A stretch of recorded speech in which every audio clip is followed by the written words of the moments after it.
दोस्तों, एक बार माता पार्वती ने भगवान शिव से पूछा कि हे स्वामी, पृथ्वीलोक पर मनुष्य गरीब क्यों रहता है। तब भगवान भोलेनाथ ने कहा, हे देवी, इस सवाल के उत्तर को जानने के लिए आपको हमारे साथ पृथ्वीलोक पर चलना होगा, क्योंकि वहीं आपके सवाल का जवाब मिल सकता है। ऐसे में माता पार्वती और महादेव वेश बदलकर पृथ्वी पर जाते हैं और जिस रास्ते पर वो दोनों खड़े रहते हैं, उसी रास्ते पर सामने से एक गरीब पति पत्नी आते हुए दिखाई देते हैं। उस समय पति पत्नी से कहता है, न जाने मैंने कौन से पाप किए थे कि मुझे ऐसे दिन देखने पड़ रहे हैं। न जाने कब मेरी गरीबी खत्म होगी। हम रोज कमाते तो हैं, हमारे जीवन का भरण पोषण ठीक से नहीं हो पाता। पिछले जन्म में जरूर हमने कोई बड़ा पाप किया होगा, तभी इस जन्म में इतनी गरीबी झेलनी पड़ रही है। यह बात सुनकर उसकी पत्नी ने कहा, इतनी चिंता ना कीजिए, भोलेनाथ पर विश्वास रखिए, कभी न कभी हम अमीर जरूर बनेंगे। तब माता पार्वती कहती है, महादेव, वो दोनों आपको याद कर रहे हैं, आप उनकी मुश्किलें कम करें। मेरी इच्छा है कि आप उन्हें धन प्रदान करें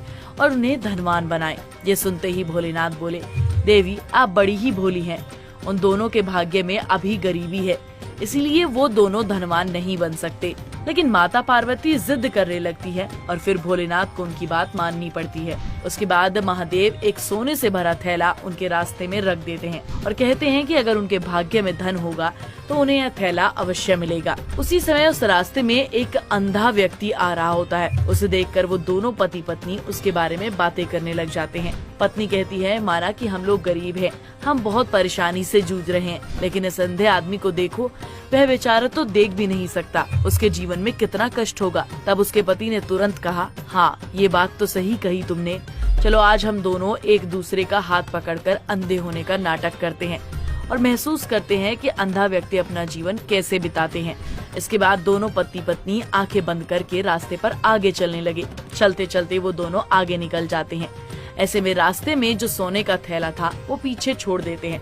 तब माता पार्वती ये समझ गई कि अभी उन दोनों पति पत्नी के नसीब में गरीबी है और वे अभी गरीबी में ही रहने वाले हैं। फिर भोलेनाथ ने कहा, देवी, आप तो जान ही गई होंगी कि जिसने पिछले जन्म में कोई पुण्य अर्जित नहीं किया, वह इसी कारण गरीबी में है। अभी आपने एक अंधे व्यक्ति को देखा।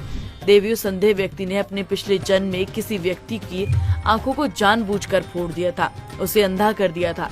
इसी वजह से वह व्यक्ति इस जन्म में अंधा है, वह सुखी जीवन नहीं जी पा रहा है। और वो जो दोनों पति पत्नी थे, वो दोनों पिछले जन्म में एक अमीर सेठ सेठानी थे और वो गरीबों पर अत्याचार करते थे। ना ही वो दोनों कोई दान धर्म का कार्य करते थे और ना ही किसी की सहायता करते थे, हमेशा लोगों को सताया करते थे। इसी कारण आज वह इस जन्म में गरीब हैं और गरीबी में जीवन बिता रहे हैं। वो दोनों का खेल ही अपने कर्मों का है। अंत में अपने प्रश्न का उत्तर सुनने के बाद माता पार्वती संतुष्ट हो जाती हैं और महादेव के साथ कैलाश पर्वत लौट आती हैं। इसलिए मनुष्य को अपने जीवन में वही कर्म करने चाहिए जिससे उसे पुण्य मिले, क्योंकि पुण्य ही है जो आपके हर जन्म में बड़े से बड़ा कष्ट करने से आपको बचा सकता है, वरना आपका पूरा जीवन मुसीबतों को झेलते हुए भी कट सकता है। दोस्तों, अगर आप भी किसी ऐसी धार्मिक कहानी के बारे में जानते हैं तो हमें नीचे कमेंट करके जरूर बताएं।